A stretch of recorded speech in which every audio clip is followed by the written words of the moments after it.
Welcome to Schoolutions, where listening will leave you inspired by solutions to issues you or others you know may be struggling with in the public education system today. I am Olivia Wall, and I am thrilled to introduce you to my guest, Dr. Katherine Casey Spengler. Katherine is an education consultant and more recently a clinical reading therapist. Katherine published a wonderful book called Literacy Coaching: The Essentials in 2006 that I still refer to often and use to support coaches today. Welcome, Katherine. Thank you, Olivia. I'm so excited to be here. I'm excited to have you. I've had the gift of knowing you for, I realized this morning, over 20 years, and we've had quite a journey together. Before we jump into that for listeners, I would love to hear who your most inspiring teacher has been, is now, whomever that is for you. There's so many. Of course, I always point to my mother, who was not an official educator, but my most inspirational educator because she taught me the value of education. I'm currently really inspired by Dr. Nadine Gabes, who's an associate professor of pediatrics in the Division of Developmental Medicine at Boston Children's Hospital. She's also an associate professor of education at Harvard Graduate School of Education, and she runs something called the Gab Lab, which is a department where she is researching through functional MRIs the brains of children at risk for language and learning disabilities around dyslexia. And I had the privilege of listening to her speak in person. I just caught a 1 hour presentation where she talked about our ability as educators to identify risk factors for failure to read as early as 4 years old. And her vision is that at the pediatrics appointment, when they're 4, they don't get shots. They just go in for their well visit. Yes, yeah. Her vision is that you would be able to identify for families that their children may be at risk for reading failure and then provide families with activities that they can do at home. And when I was listening to that and thinking, oh my gosh, the implications in that idea of saying to a family, your child may be at risk, here are some things to do to help mediate some of that risk, was so inspirational. And she's enormously generous in her desire to help translate research into practice for us as teachers. And so I follow her on Twitter at Gab Lab. I go to every presentation possible. I watch her webinars because the way she positions science and research and education and the desire to help all children be successful and all teachers be successful gives me so much inspiration. So Dr. Nadine Gabes is my current inspiration, but there's so many others I could mention. Wow. I'm sure our listeners will be following Dr. Nadine Gabes as well. I will be now. One of my favorite aspects of our relationship is how it's evolved over the years. In the late 90s, I was teaching in San Diego, and I had the privilege of having you walk into my intermediate classroom. I think I had a 4th and 5th grade combination class out in the middle of the dust in a trailer, and you saved me. I was a struggling beginning teacher, and you gave me so much inspiration to keep going with a really difficult group of children that I was not connecting with, and you helped me build relationships and engage them. I think the next time our paths crossed, it was many years later, actually, when we were working for the Center for Educational Leadership out of the University of Washington. You became a mentor again to me as a consultant. I think one of the hardest parts of that work was having a newborn, a baby at that time. Before we jump into being moms together, I'd love for listeners to know your background because you have numerous degrees. So if you would share your journey, I'd love to hear it. Sure. I actually graduated from University of Chicago in 1990 and then spent 2 years as a researcher at a place called the Chapin Hall Center for Children at the University of Chicago. My job was actually to work on management of foster care data and education data, and it got me really interested in children at risk. And then I thought, my parents were like, okay, so what are you going to be when you grow up? And I thought, well, maybe I'll become a teacher, which I thought was like a profound revelation. And my family will tell you that, of course, they always knew that I was going to become a teacher. It took me a while to decide that, though. I pursued my master's degree at Teachers College, Columbia University, where I said to myself, I'm going to live in New York City for exactly 1 year, get that master's degree and move on. But then I was sucked into the powerful professional development network that is New York City Public Schools. It was for me then in District 2. I became a classroom teacher. And then as a classroom teacher of upper elementary, where I promised myself I would never have to teach anyone to read, which was quite ironic because then I inherited a class where most children in fourth grade couldn't read. Yes. And then my principal, who has been an inspiration my whole career, said, Catherine, you really should pursue an administrative credential because you should become a principal. So I got my administrative credential at Baruch College at City College as part of District 2. And then when my superintendent decided to move to San Diego and start a literacy initiative there, and I started to do consulting work, I thought, this is where my passion lies. So I was done getting degrees. I was done in school. I thought, I've got my degree. I'm a consultant. I'm working in school districts. I'm working for places like the University of Washington. And then when our daughter failed to learn to read and I met her clinical reading therapist, I said, I really want to know what you know about reading. And she said, well, if you want to do what I do, you have to go get a PhD. And I walked out of her office with my husband because we had just learned that our daughter has dyslexia. And I turned to him and I said, I think I need to get a PhD. And he said, you could just read the book about how to parent a child with dyslexia. And I said, no, I think like every moment in my life has led up to this particular moment. And with the support of my husband and family, including my in laws, my mother, everyone said, okay, go ahead and do this. So I started that journey and then successfully defended my dissertation in 2020. I was the last one at my university to do it in person because it was March 6th. And that was at San Diego State Claremont Graduate University, has a joint public-private university program. And I received my PhD in education then. So I thought I was done with school until my daughter's journey really compelled me to pursue an advanced degree. And that is a perfect segue because I remember when Ben, my older son, and Anna were born, we're traveling, and then fast forward to when language is being developed. And I'd love to hear, how did you discover Anna had dyslexia? What was the journey that you've had along her educational path? So our daughter was born in 2007, acquired language really early. She was a little girl at 2 years old who I remember the pediatrician said, at this age, she should be able to put two words together. And, her pediatrician said, Anna, you need to sit on the table there. And she said, this table is really cold. And the pediatrician was like, okay, we've like developed that language. She would say things like, Mommy, this is precarious, when she was up on the top of the playground structure, not wanting to jump off it. And the person at the park was like, did she just say precarious? Does she know what it means? And she said, on the edge of danger. This is a child who like loved language. We read to her. She memorized so many books. She was surrounded by board books and just great children's literature. It's the benefit of being the child of a literacy Yes, person, right? indeed. Tons of language. So our expectation was that she would begin school and learn to read. Right, she had every advantage in terms of language, in terms of being read to, in terms of listening to high level language. And then in kindergarten, when we did the initial alphabet screening, she knew all the letters of the alphabet, all her colors. But the teacher said she doesn't know all of her sounds. I was like, what do you mean she doesn't know all of her letter sounds? That's interesting. And then early on in kindergarten, it wasn't clicking for her. They did like a rainbow sight word program where I think it was like red words and there was a list of 10, and then you would graduate to the next color, like orange words and yellow words. And she wasn't learning those words. She wasn't learning the patterns. And I thought, something's not right here. And I consulted, of course, with her classroom teacher because I'm, first time mom, of course, like over nervous that my child isn't learning language. And the teacher said, no, it'll click. She tends to be a perfectionist, which is not our daughter's characteristic. Yes. And she tends to be really reluctant to try things. And she was starting to withdraw. I knew something was really amiss when in about January of that year, her classroom teacher used that red, green, yellow system for behavior, right? But Anna said, Mommy, there's this boy in my class and he's always on red. And I said, oh, and she's like, it makes me sad because he has to go home half day. And I said, oh, yeah, so we were talking about behavior.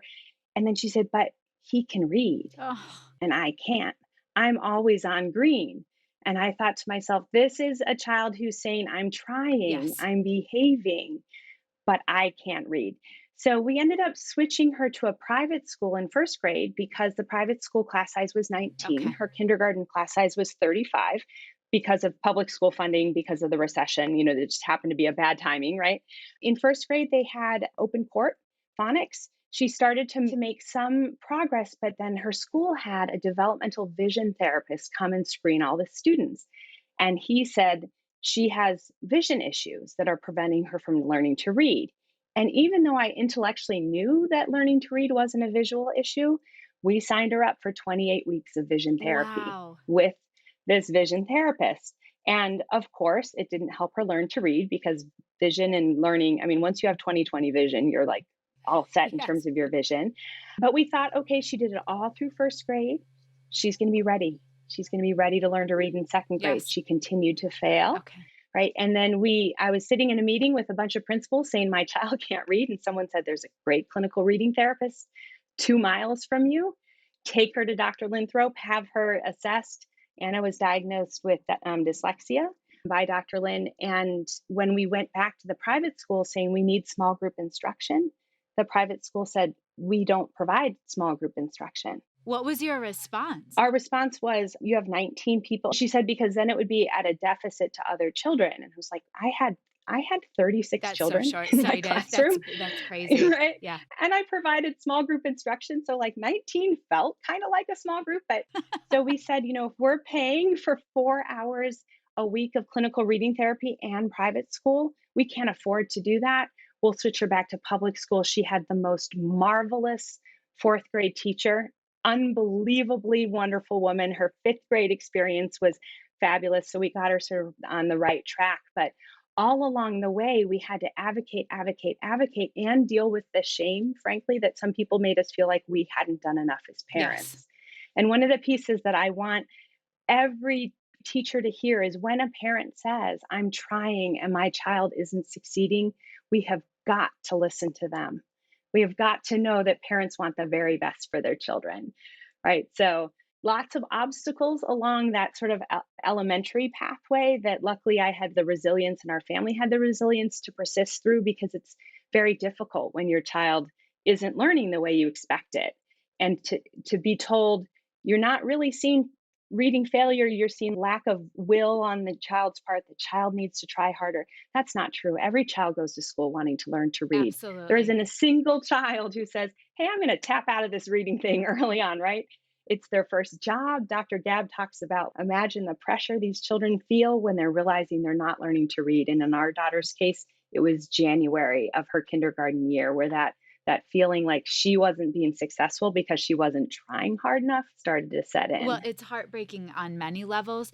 And one reason I'm so excited to have you as a guest is because you have unbelievable resilience and you also have the knowledge. Yes, you went on to get your doctorate, but there are families of non educators that don't know the signals, don't know the signs. And unless the schools do a better job preparing teachers with this background knowledge, so that's a journey I've been exploring with many primary teachers of how can we steep ourselves in this study. And I know you have a beautiful repertoire of many experts that have supported you along the way with Anna.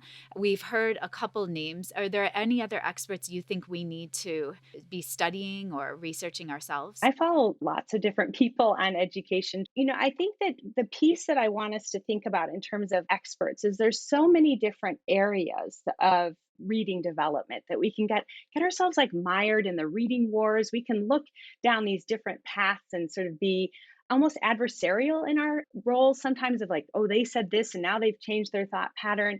I think, when teachers really ask themselves, have they had lots of education in the different realms of early childhood foundational skills pieces?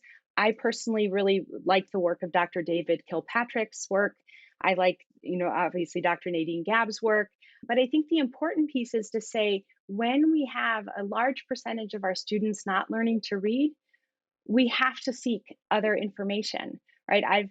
I continue to get trained by other people. I continue to say, let me be open to the different strands of research. Let us kind of flood ourselves. So I'm not going to be able to name like a specific person, but that idea of when your gut instinct as a teacher is, wow, there's people in my classroom not learning. If they're English language learners, who do I seek out, right? I think the Amplify podcast series has so many different strands. Like I just listened to ones where it's about like children who don't learn English as a first language, and their languages are so separate from English. Of course, we need to really supplement the sounds of their language because reading is about going from sounds to print. I love Stanislaw Duhane. He's all about how the brain learns to read. So there's lots of different experts that I consult. But in terms of teachers, you mentioned families, right? Research says that 40 to 60% of children who have dyslexia have a family member who also has dyslexia, first generation family member. Could we just ask in kindergarten screenings, has anyone in your family ever struggled to learn to read? That's such a basic question. And if the answer is yes, you know, I did, my husband did, my cousin did, my sister did, then we say to ourselves, this child is likely coming to us with the need for more repetition, more explicit instruction. And then understanding when we have reading failure in our classrooms and we say, well, the parents aren't doing enough. Again, think about it. If you have a child who's at risk for reading challenges, coming from a family where they've been at risk for reading challenges, you're asking parents to provide support in an area that they're not strong in already. Help your child learn to read, right? And they probably found shame with that struggle themselves and don't know how to step out of that. Katherine, I can't thank you enough for taking the time to share your journey. To wrap the interview, I know something we have grappled with is the notion of a simple view of reading that's not simple at all. I had the privilege of reading 10 or so pages of your doctoral research. Would you leave us with what do you think is best moving forth with literacy instruction at this point after all of your research? So I started my career as a balanced literacy educator, right? I was very well versed in literacy practices around balance. And what I recognized for my own child and in my own work is my balance was unbalanced. Yes. I wasn't focusing enough on the foundational literacy skill pieces, explicit instruction in phonological awareness, specifically phonemic awareness, that connection of sounds and letters. Not enough explicit repetition in those letter sound correspondences and teaching students the generalizations around how the English language works, saying we're studying this pattern and then I'm going to give you some dictation in this pattern and I'm going to have you write sentences using these words. And my balance was unbalanced all the way through. And as an upper elementary teacher, I wasn't teaching suffixes and prefixes and explicitly how words work. So I think as we get kind of buffered and sort of back and forth in these reading wars and what do I believe, what do I not believe, really rich read alouds, gorgeous language, right? Beautiful shared writing and interactive writing, which I learned from you. My interactive writing is so informed by your work. Those pieces are foundational and so supportive, as well as really explicit instruction in how students go from speech to print and how students understand that print represents sounds. So that means phonological awareness, phonemic awareness, phonics instruction, and shoring up our own knowledge if we find ourselves unbalanced. If we look and say, I don't know enough in that area, there's no shame in not knowing. You go out, get some information, take some webinars, learn some professional development, and then ask, how do we put that balance into our work? Yes. And I think that's the most important takeaway in my research is about what I didn't know as an educator, the fact that there's a lot of information we can gather and that we don't have to get stuck in, oh, I thought I knew and now I was wrong. I just didn't know. I don't know everything as an educator, and I need to move forward in that direction, especially in foundational skills. Yes, and that has been a newer journey for me, and it's been absolutely fascinating to study the experts and also to steep myself in connecting all of the work that I didn't know well enough with our foundation of balanced literacy. So for me, it's both are needed, and I'm honored to have you as a guest, as a colleague, as a friend, and a fellow caregiver. I hope families know that there's no shame in struggle. It's about what do we do to move forward together as a community. So thank you so much, Katherine, for joining us. You're so welcome. It's my pleasure, Olivia.